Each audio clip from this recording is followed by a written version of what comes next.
Hi, guys. I'm Courtney, And I'm Lisa. and welcome to the next chapter in the Book of the Dead, brought to you by Darkcast Network, indie podcasts with a twist.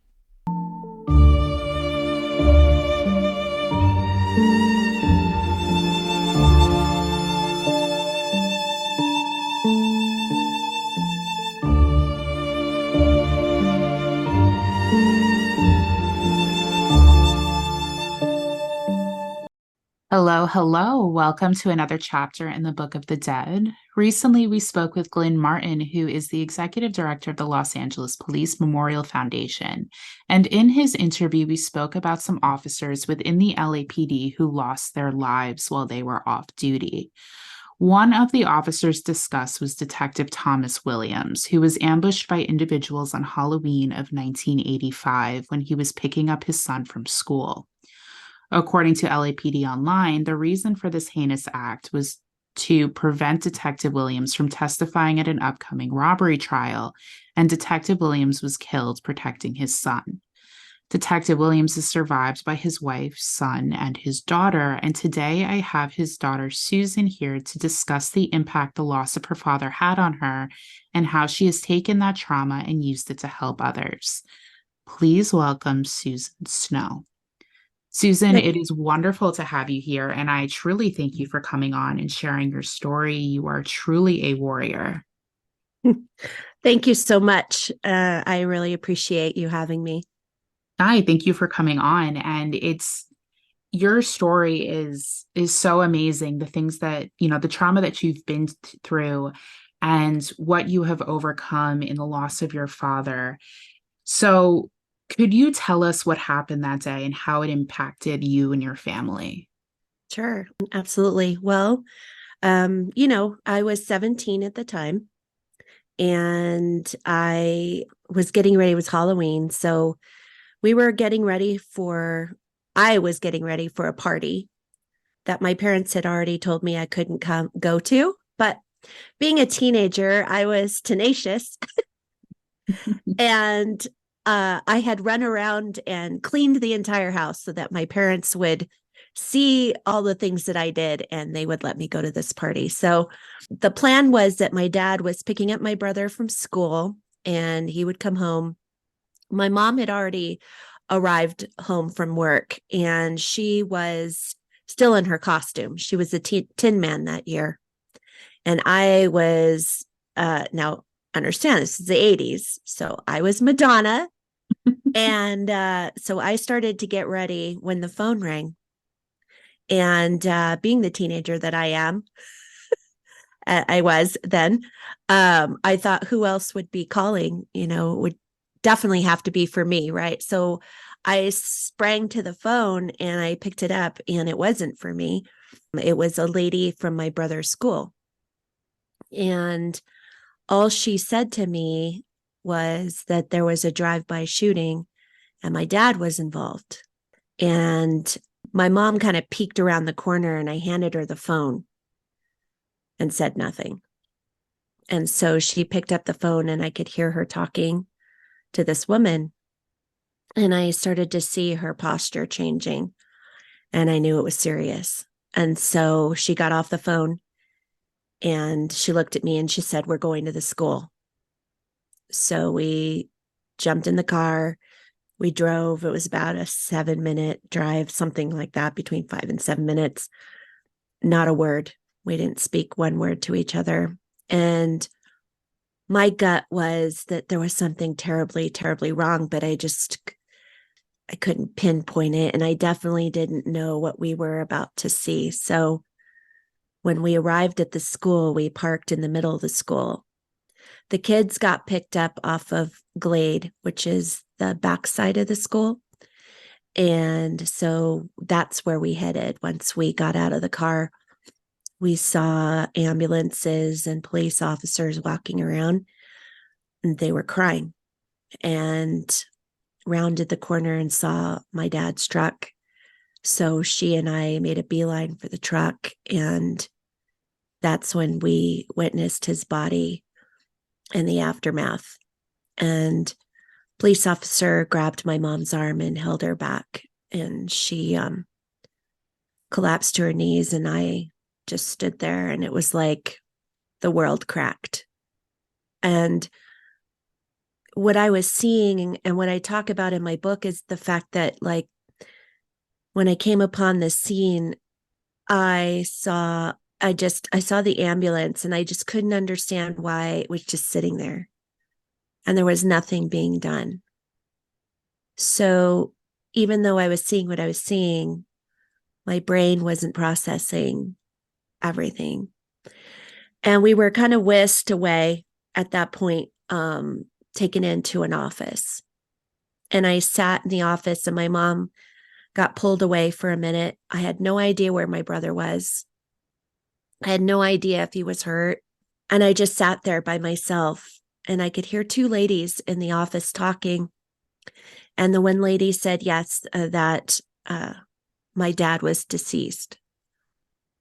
And that's when reality just hit me. And I just wanted to run, like physically run out of there, but my legs weren't working anymore. And my mom came up to me and she said, I'm sending you with a neighbor. Now, I wanted to be, I wanted to leave, obviously. But at the same time, I wanted to be with my unit, my family unit, you know. And instead, I was sent with a neighbor.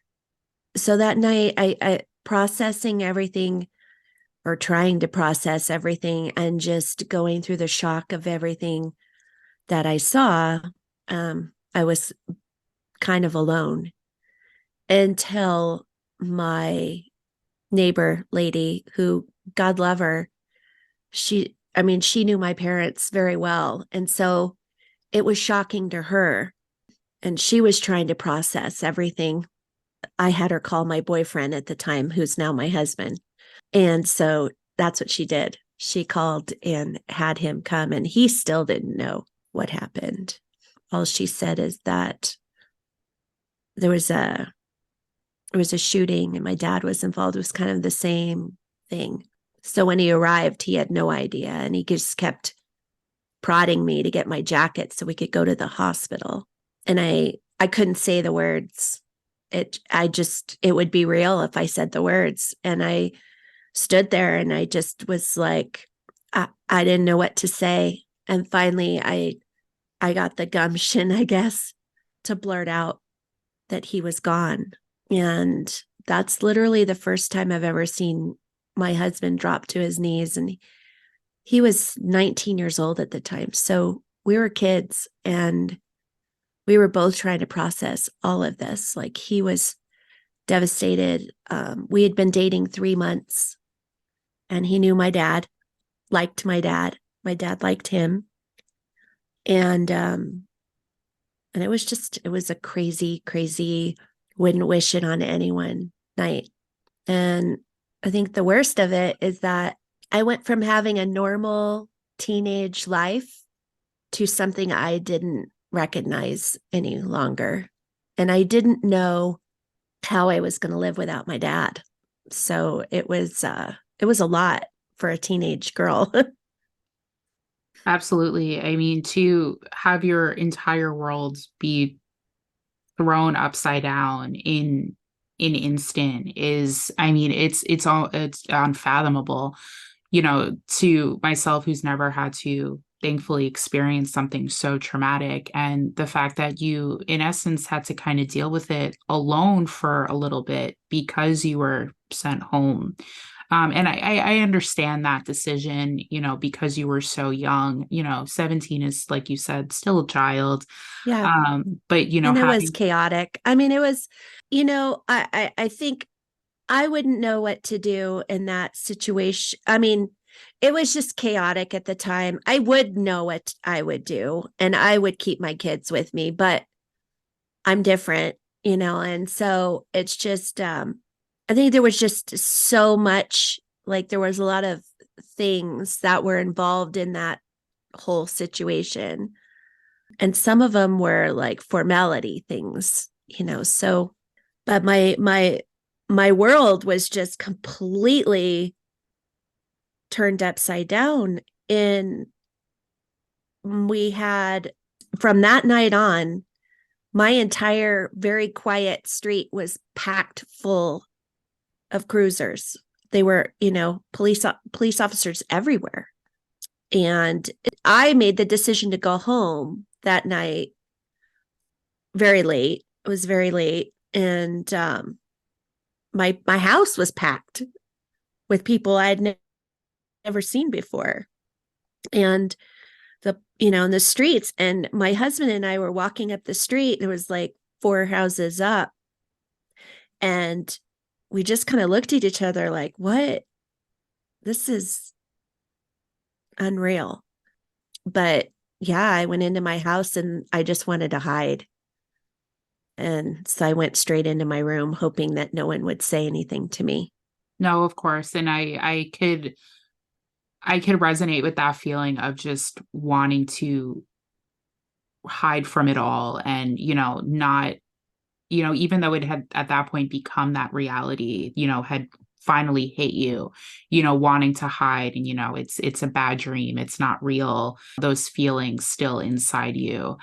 And again, I mean, just the trauma that you all went through, having, you and your mother having to walk into that scene, your brother being there for it, the trauma that you all experienced that day, how did it impact your family?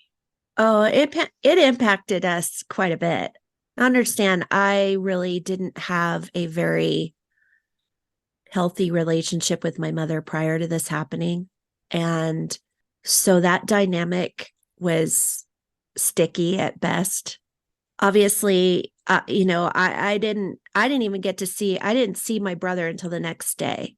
When I saw him, I was relieved because I knew that he wasn't physically hurt, but I had heard him crying that night and I wanted to go and console him. He's 10 years younger than me, but I didn't have it in me to do that. I had nothing left.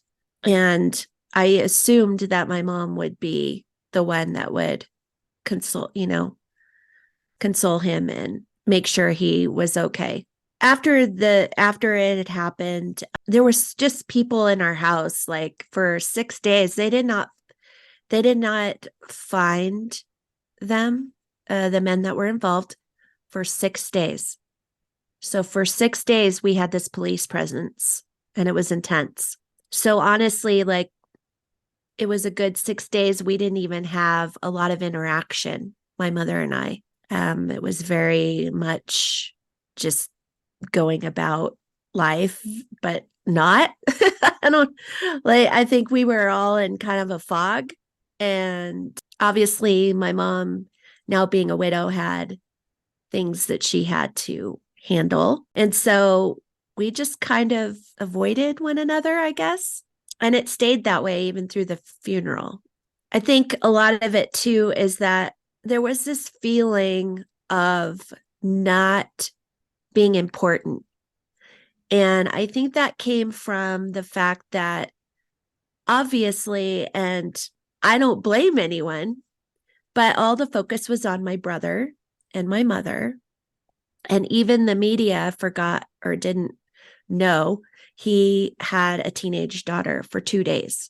And so there was just this feeling like I was not important. And that was hard because I felt very alone in my shock and my grief and everything. And I started to have these feelings. And back then, there was no conversation around mental health, none.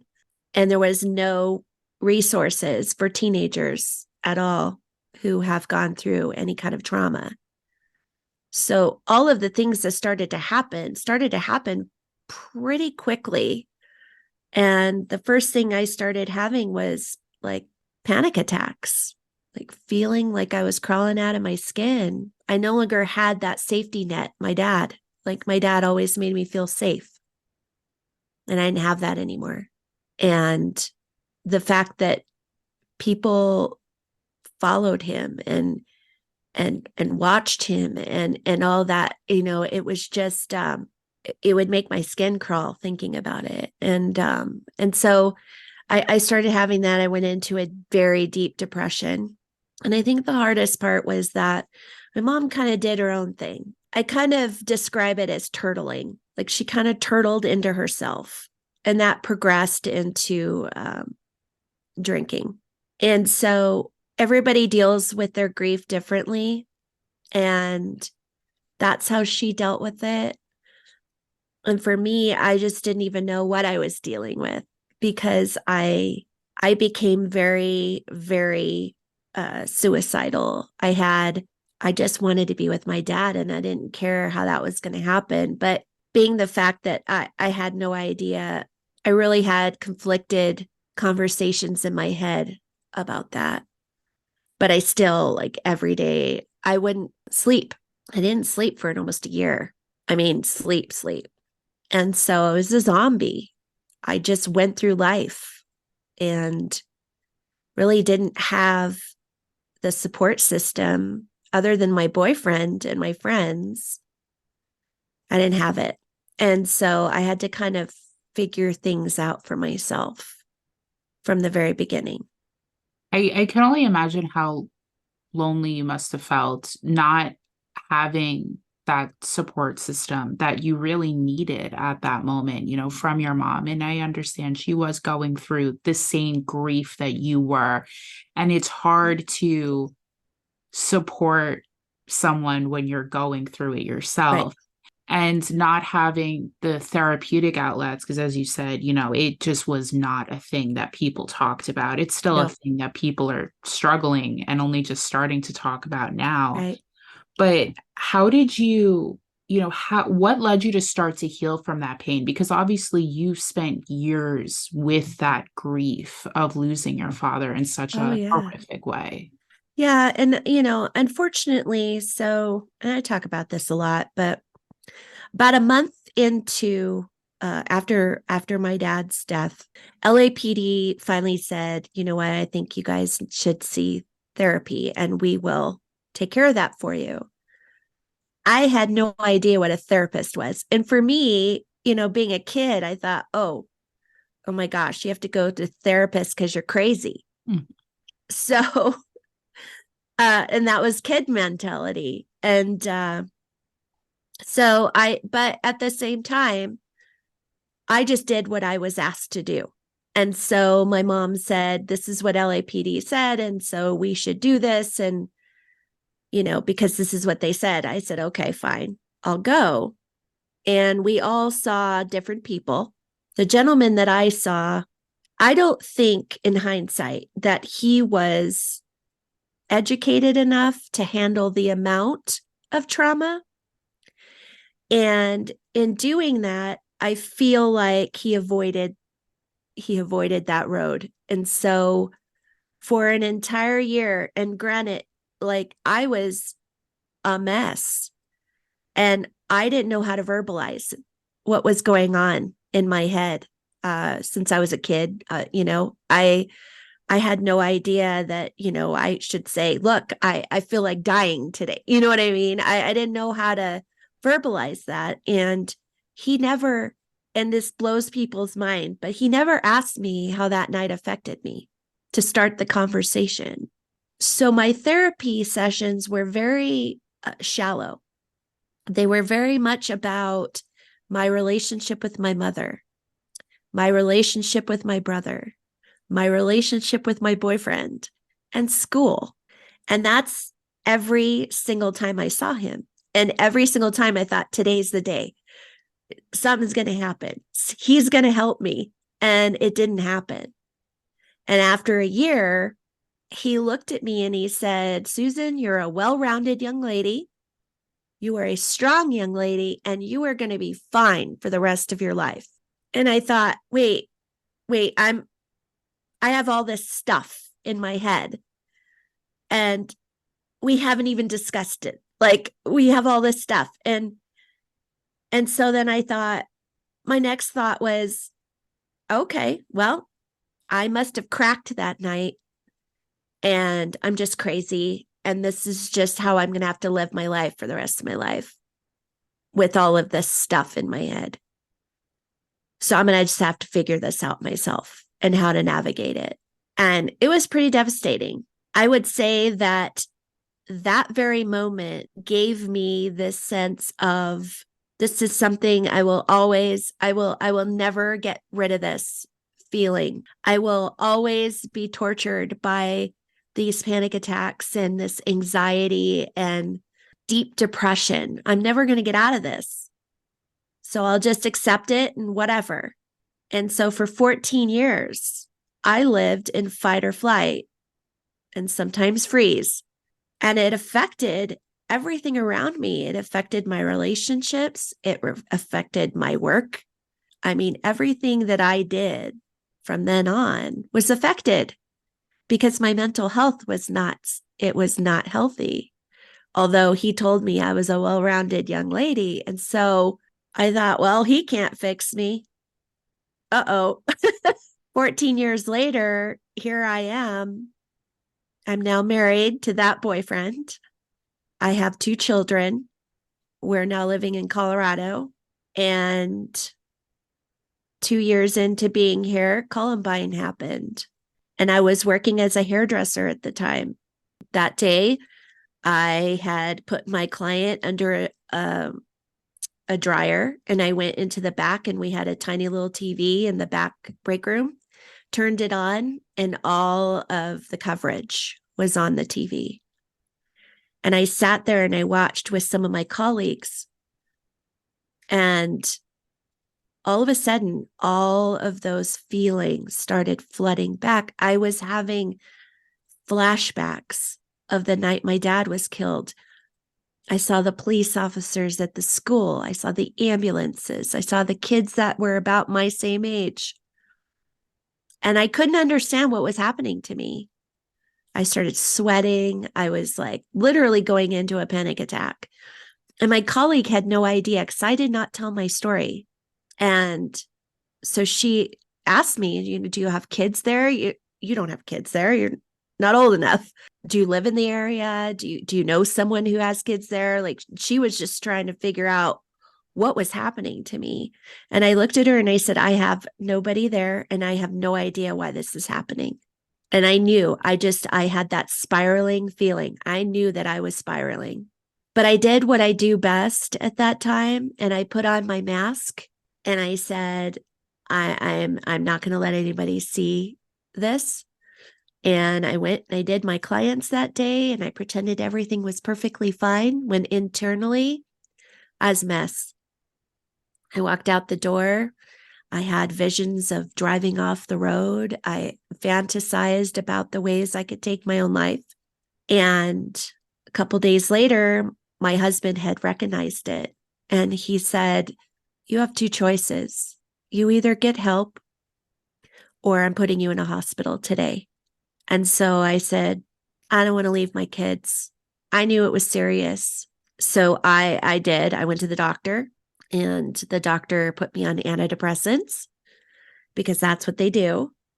And then he said, and you need to seek therapy. You need to see a therapist. And I looked at him and I went, oh, wait a minute. 14 years ago, this man couldn't help me and he couldn't fix me. So what makes you think a new one is going to do that? And he said, well, you need to try it. You need to see somebody. So he gave me references and thank God he did, because I found this woman who, she was a godsend because she specialized in PTSD and trauma-based therapy.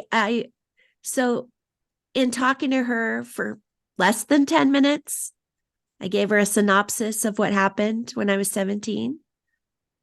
And then what was currently happening.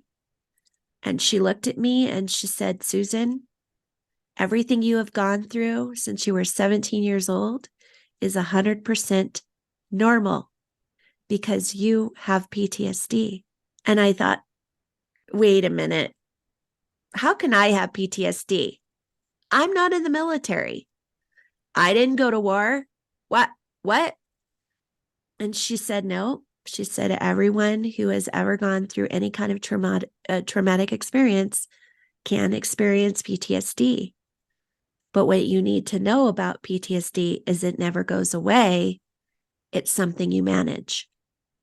And so we're going to teach you ways to manage these things that come up for you. And I swear the sky opened up and rainbows shot out because I finally, one, I wasn't crazy. And two, now I have a road. I have a map to a course of feeling better for the first time in 14 years. So I was so grateful at that time. And that started my journey. That's amazing. It's horrifying though that your original therapist was so useless. There's no other way to put it in helping True. you, because to keep it on such a surface level conversation did you know justice, and you could have been saved 14 years of panic. And I've been through panic attacks myself. I have severe depression and anxiety, and the short You know time what it feels like. yes, the short time that I lived through like daily constant panic attacks, I mean, Mhm. the things that it does to you to have those constant feelings of wanting to like rip out of your skin Yep. is so traumatizing in and of itself. And then Yeah. for it to stem from the trauma that you experienced, Yeah. I mean, it is inspiring that you lived with that for so long with no help. No, I feel like my mask was really good. And I talk about this all the time because I think there's a lot of people walking around with those masks. They don't do you any good. Initially, they might help, but as you continue to do that and you're not dealing with what is actually going on within, it's detrimental. And like I said, it was affecting every part of my life. I wasn't able to be the person that I wanted to be. I was held back by all of this because I had no way of managing these things that would come up. The depression, the suicidal ideation, the panic attacks, the anxiety, the feeling like I'm crawling out of my skin. Even the safety factors. When I was living in California, I would not go out at night to take trash out because I was always thinking that they were following me or somebody was going to get me because once you've had the carpet ripped out from underneath you like that, your safety level is just gone. It's just not there. And even though that never happened, nothing transpired, it's still in the back of your head. The boogeyman is going to come get you. So anyone who has been in, you know, that kind of trauma, it really violates your sense of security. And so for me, when we moved to Colorado, I felt a sense of relief. And at the time, I felt like, ooh, I don't have to explain myself. Nobody knows me out here. In California, people knew me. This story of what happened to my dad was huge, and the media ate it up. So we were in the media all the time when it first happened, on anniversaries, during the trial. We had 2 trials because there's so many defendants. And this was a convoluted, planned murder. And it was the first LAPD. I'm sure you heard this. It was in the annals of LAPD. It was the first time an officer had ever been assassinated. Yep, and it And still has an impact. and it does. And we're looking, it's 38 years later. And I'm meeting people who are still hurting and still frustrated and still angry. And my mom my mom has never healed.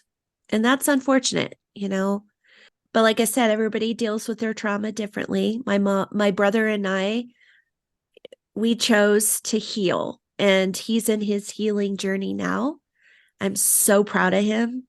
He had it rough in the beginning. He made some bad choices, got himself into some trouble, and now he's doing great. And I think for both of us, we just, I say I'm my father's daughter, and I firmly believe he is his father's son. And we were both have that fighting power within. And I think we totally get that from him. So when I wrote this book, The Other Side of the Gun, there was two reasons why I wrote it. One of them was the fact that obviously I wanted to heal because of all the time that I was pushed aside and didn't feel important, and people made their own stories up in their mind about who I was as a person. I felt like it was time. I had done enough work mentally. I was in a better place, but it didn't happen until I was 50 years old. And I kind of drew a line in the sand and said, this is it. I got to get this book done. And it took me 4.5 years to do it because I had to dive and relive every ounce of every emotion that I went through all these years. And that in itself was the hardest thing I've ever done, more than any therapy session or anything, because I knew that I had to be 100% vulnerable, and I had to tell 100% of my story in order to make the impact that I wanted to make with others. And so I talk about bulldozing your fear, because fear holds you back from everything, right? And when I wrote the book, I realized that not only was this healing myself, but I wanted to heal others. I wanted to heal the law enforcement out there, my Leo family who is still hurting and angry, and trying to show them that there's hope, and just anyone who needs to hear my story to help them heal themselves. And so anytime I got that fear, I thought about my purpose. And my purpose was that through my story and through my words, that I would be able to make an impact on people and help them and kind of guide them through their own healing journey. And so that was my purpose. And it's an amazing purpose. I mean, you being brave enough and strong to, in telling your story and, digging deep within yourself to be that vulnerable, to write this book and share with others is amazing. And I think that it's something that so many people can learn from. And by sharing your story, you're showing them that it's possible to move past the trauma that you have been through and turn it into something powerful.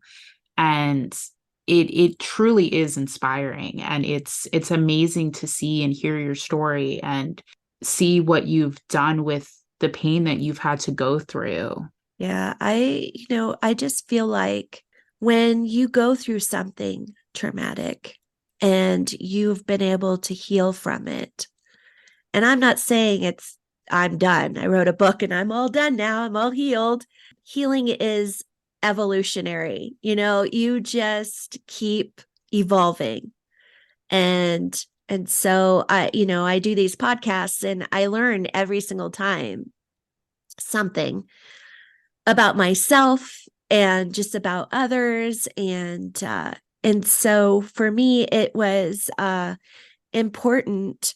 Let's just put it this way. I feel like my dad was kicking my rear end to get this book done. And there was no quitting, even though there were days where I was like, oh, I don't know if I can do this. One, I had no idea how to write a book. Two, diving in the way that I did, there were days where I was just done. I had nothing left, and I had to give myself grace and say, okay, this was really hard today, and I am going to do something to love myself and to give myself some joy. And so those were days where, they say mental health days. Well, that's exactly what it is. Your self-care day, you're taking care of yourself. I don't think a lot of us do enough of that. And so it's, I feel like if I could do this book, if I could bulldoze that fear, if I can do all those things, other people can too. And I feel like when I'm able to be as vulnerable as I can, even in conversations with people, it allows them the safe space to be vulnerable themselves and tell me their story. And I'm open to that. I feel like this is my purpose, is to help others through their journey and in some sort of way make an impact. And so speaking, I love to speak, and I did get the honor of speaking to in September. I went out to San Diego and I spoke to the LAPD delegates. There were about 115 of them. And I talked to them about compartmentalizing, because I did that for years. It's called the mask. And so I talked to them about that, and I told them my story, and I feel like there was some healing that happened, which was unbelievable. Like, the experience was unbelievable to me. And I felt so honored to be able to do that. And I was called to do that. And again, I think my dad had a hand in it. But, the book is for anyone and everyone. And there's different things in there that people can connect with. If I can just make the difference for one person, I've done my job. I can assure you, you have most definitely made a difference to people. I think your story is so powerful, and what you've done to overcome trauma and, as I said, use it to help others has impacted many people on the speaking engagements that you've done, being on the podcast that you've been on. I know that you have made a difference for so many people. I mean, just talking to you now, I can relate in some ways, as I said, with the panic and the anxiety and all that, and seeing how you've overcome it is inspiring to me, because it's still something that I deal with. So I know that you've made an impact, and I know that your father is probably looking down so proud, saying, that is my daughter. Um and that's just something that I feel in my heart. But the last thing I wanted to ask you is, what advice do you have for anyone going through trauma and how they can learn to start healing? Well, I have a biggie. And it stems from my original relationship with my first therapist. The first thing I would do is make sure, obviously you're not going to be able to get through things by yourself. You need guidance, professional guidance. And when I say that, I think it's very important that people seek out therapists that are specialized in the type of trauma that they have gone through. And it's very important to do that, because they will be educated enough to be able to guide you and give you the tools. The second part of that is that you need to feel connected to your therapist, because you have to be able to be as vulnerable as possible with this person. And if you don't feel that connection, you're not going to feel safe, and you're going to hold back, and you're not going to do the work that needs to be done in order to heal. It will take away from your healing journey. And so I tell people that if you feel like you've gone to a therapist and the first session you're just not feeling it, you're not feeling connected, you're not feeling safe, move on and keep doing it. And it might take you 3 or 4, but you got to remember that this is the investment in your life. and your life is worth it. And so, taking the time to really find the person that is going to help you heal is priceless, and you're worth it. And so it's important, and do the work. I mean, I can sit here and I can say firmly that reliving, rehashing, it sucks. Like it's terrible. It's, as human beings, we don't want to run into pain. We want to stay in pleasure land, right? Or avoidance. And that is not going to help you heal. That is not going to let you have the life that you deserve and that you dream about. And also, another biggie is that when you do this healing, you're taking your life back. You're taking your power back from the person that hurt you, the person that made the trauma happen. You're taking that back. And so it's important for you to do the work that needs to be done, and how ugly it gets and how hard it gets if you keep pushing through. The freedom from your pain is on the other side of that. And that's priceless. That's so true. There's no shame in not liking your therapist and Oh, picking another one. And I understand how scary that is, to have to retell and re-go through that trauma, every yeah. time. But there is no shame in switching therapists. There's no shame in saying, what you're doing is not working for me. Yep. Absolutely. I tell people, like, interview your therapist, interview them. This is the investment in your own life, right? And you want to make sure that that person knows what the heck they're doing. And so it's important that you interview them. Make sure they know what they're doing, because this is a journey that they are going alongside you with. This is, reliving all that pain and all of that, all the things that you've experienced. You want someone that understands clinically how to get you through those emotions. So if you're working with someone such as my first therapist, there's no way he was able to do that for me. And then, and I tell this to kids, especially teenagers, just because you're a kid doesn't mean you don't have a voice. Use it. And if you don't feel comfortable with this person, move on. I tell them the same exact thing. Just because your insurance paid for a certain person or whatever, it doesn't matter. What's important is your mental health, and being able to heal from your trauma. That's what's important. Insurance is not important. And they shouldn't dictate who we go to and who we don't go to. It's us. It's our gut feeling.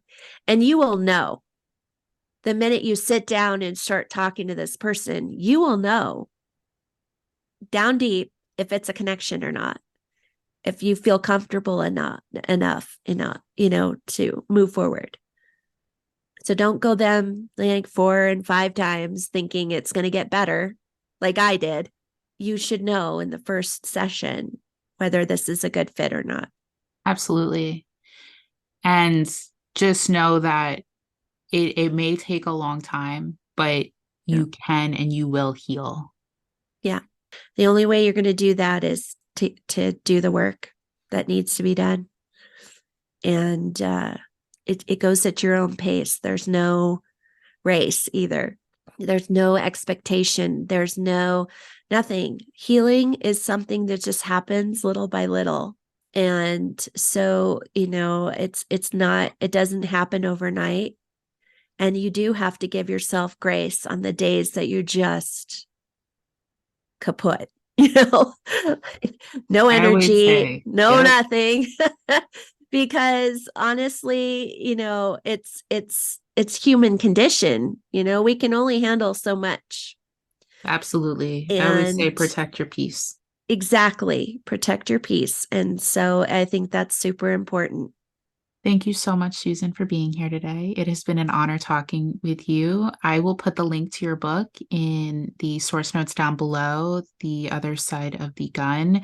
That's available on Amazon, if I'm correct, right? Yes. Yes. It's on paperback and it's an easy read. It's 188 pages. I did that short, sweet, and to the point. And then it's also on Kindle. Okay, And so I will have those links below for you guys. yep. You have no excuse. You can get the physical book or you can get the ebook, but I urge you guys to read it. You know that I will. I've read every book that any of my guests have written. I'm just one of those people. So it's purchased and it's on my list once I get through a couple others. So Awesome. I'm definitely one, I read all of them. Well, So if you read it, please review me. Good, bad, or indifferent. Doesn't matter. I will. And you guys should too. I've always said, leaving reviews helps more than you could ever know. Yep. So definitely do so. But Susan, thank you so much for being here today. It truly has been wonderful speaking with you. You are truly a warrior. Thank you. Thanks for having me. And I really hope that my words can help some of your listeners in just thinking a little bit differently. I think they will. I think they will. So, with that being said, guys, I will see you in the next chapter. Lisa will be with me. And I hope you have a good week. And I'll see you in the next one. Bye, guys. Thank you so much for listening to this chapter of the Book of the Dead. And don't forget that you can always connect with us on Instagram. You can connect with us on Twitter, and you can absolutely connect with us on Patreon. We also have a merch store as well that we have frequent discount codes coming out for so that you guys can get merch hand drawn by myself at a better cost. We hope you have a lovely rest of your week. And just remember, please be kind. And don't forget to always stay safe, stay curious, and stay vigilant. Bye, guys. Bye.